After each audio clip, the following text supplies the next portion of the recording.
Au Mali, beaucoup d'enfants rêvent de terminer leurs études afin de poursuivre leurs rêves. Mais pour les filles, ce rêve est souvent brusquement brisé. Quand j'étais en 8e année, un homme a demandé ma main à mes parents. Après son mariage, Binta a poursuivi ses études, mais a eu son premier enfant une classe avant le bac. Après mon accouchement, je devais faire la 11e année, mais mes beaux-parents ont refusé sous prétexte que mon enfant est trop petit. Mon beau-père m'a dit que je n'irai plus à l'école. Il a dit à mon mari que seul un enfant maudit peut épouser une femme pour ensuite l'envoyer à l'école, tandis que sa propre mère fait la cuisine. Et que lorsque cette femme va réussir dans la vie, elle va l'abandonner. Ce sont ces idées qu'ils ont mises dans la tête de mon mari.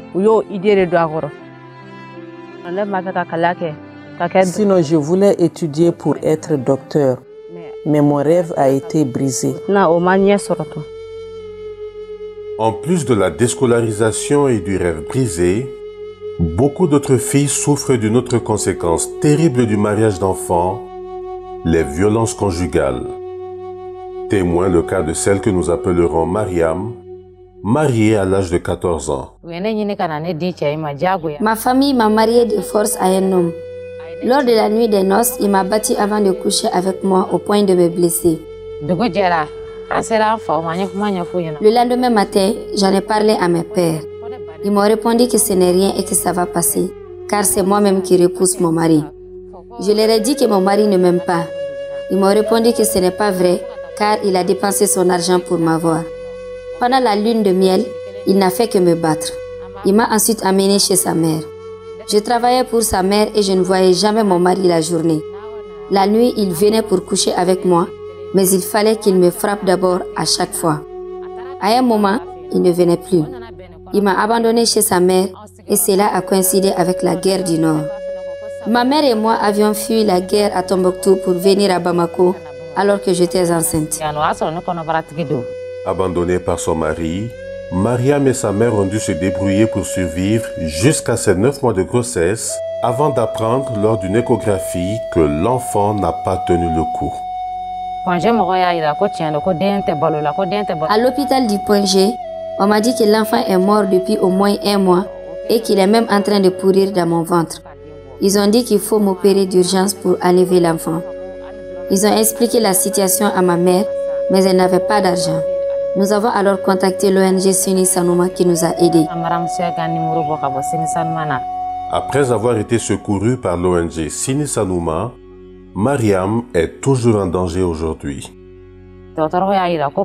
Les médecins ont dit que j'ai des fibromes à l'entrée de mon utérus et qu'il faut m'opérer encore. J'ai tout perdu dans la vie et suis devenue une personne handicapée. J'ai perdu mon enfant et je suis seule avec ma mère. Aucun homme ne va m'épouser dans cette situation et l'homme à qui on m'a donné de force m'a abandonnée.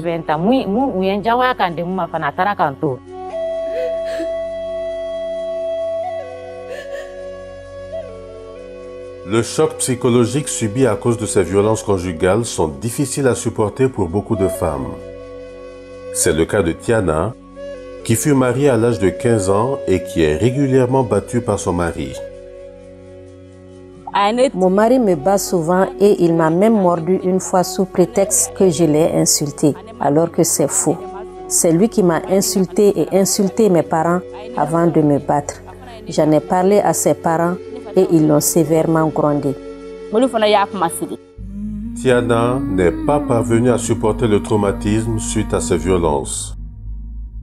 Elle est aujourd'hui mentalement perturbée et est délaissée par son mari qui ne s'occupe plus d'elle, malgré ses 5 enfants et la grossesse qu'elle porte actuellement. Depuis lors, quand je lui demande de m'acheter des choses, il refuse. Il ne m'achète ni habits, ni chaussures, ni nourriture.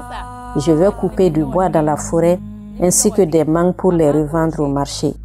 Je fais des travaux pour les gens comme piler le mil, puiser de l'eau, laver les habits, balayer, laver les ustensiles. Je fais tout cela pour pouvoir me nourrir. Je souffre même de la faim en ce moment. Le mariage des filles de moins de 18 ans a gâché la vie de milliers d'entre elles. Pour ces victimes, il est temps de dire non au mariage des enfants au Mali.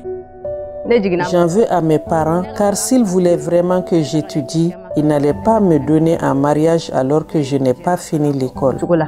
Ce que j'ai à dire aux autorités maliennes, c'est de prendre leurs responsabilités en luttant contre le mariage des enfants, surtout pour les femmes du Nord. Nous et nos mamans sommes persécutées, car si nous refusons le mariage, ce sont nos mères qui en subissent les conséquences.